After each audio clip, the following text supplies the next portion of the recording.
Brooklyn Senator Kevin Parker joins me in the studio to explain why things got so heated in yesterday's Finance Committee meeting and also to discuss the allegations of racism that he lodged this morning in the state Senate. Senator, thanks for joining me this evening. Thank you. So we know what happened yesterday, and then this morning there was an interview that you gave to the Daily News' columnist Errol Lewis, who also has a radio show, and let's just take a look at some of the salient quotes from that.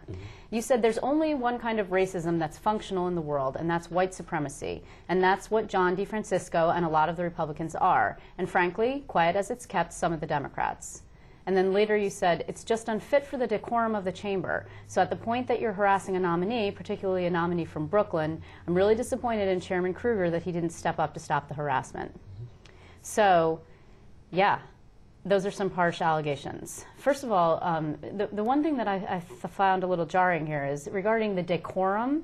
You found that Senator DeFrancisco was not appropriately conducting himself, but you were yelling at him.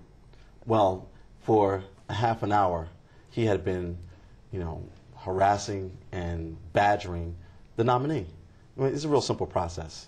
The governor sends down nominees for appointment. They come through the Committee of Origin in this particular case because of the appointment to the Board of the Power Authority. It was to come through the Energy and Telecommunications Committee. The appointee came to that committee, in fact, did a great job, and so much so that the chair of that committee, who was also a Republican, George Maziarz, actually spoke up for in support of the nominee before it started.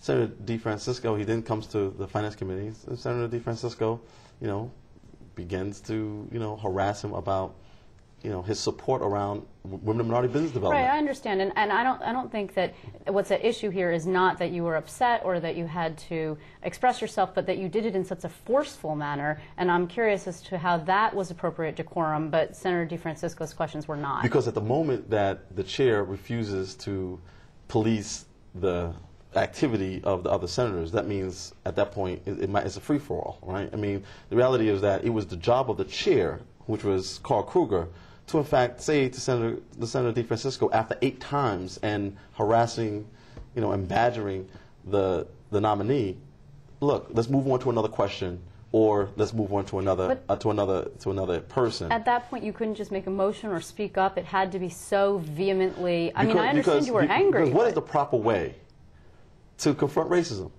What is the appropriate way that people who have been victims of injustice are supposed to respond when they're being attacked, and not just attacked, verbally, but this is also somewhat of an economic attack.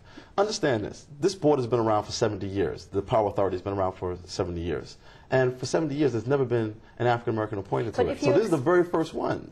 If you expect, and that's shocking. Actually, that's really I was shocked to hear that. Not if you really understand the way white supremacy operates. Hold on. Before we get to the white supremacy, which we definitely will, if one expects decorum, should one not put decorum out? Well, and there was decorum for a half an hour while he did this. There was decorum while we waited for the chair to do his job. And when you saw that there was not going to be any real justice, you have to respond. You went from 0 to 100. Without passing go. What needed to be done was that John DeFrancisco needed to be put in his place, because that is unacceptable behavior, not just for a senator, but for anyone.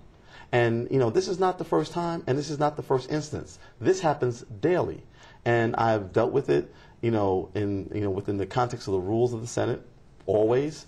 And people have not gotten the message. No longer is anyone going to behave in a racist manner in that chamber or in the committee meetings without any kind of reprisal or without confrontation. Because the reality is there's not been a message strong enough, frankly, given to people about their behavior in the Senate. But white supremacy is an extremely harsh charge. I mean, that brings up images of all sorts of things, of serious, the civil rights era, of racism. I mean, that's serious. Only because most people think of racism as simply individual racism. That is, somebody calls you a name, or somebody slaps you, or spits on you, or denies you access to public accommodations.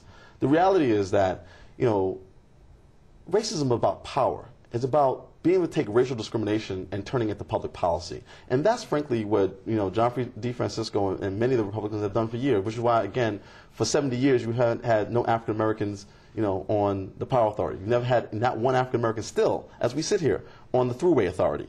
You know, and so, you know, and we go on and on. I mean, it's a $136 billion budget. Last year was $129 billion, I think we wound up spending. About $30 billion of those dollars were contracted out. Everything from toilet paper to large construction projects. And you know, less than 2% go to African Americans, Latinos, and women. Less than 2%. Women by themselves make up almost 60% of the population in the state, and together they've made up less than 2%. So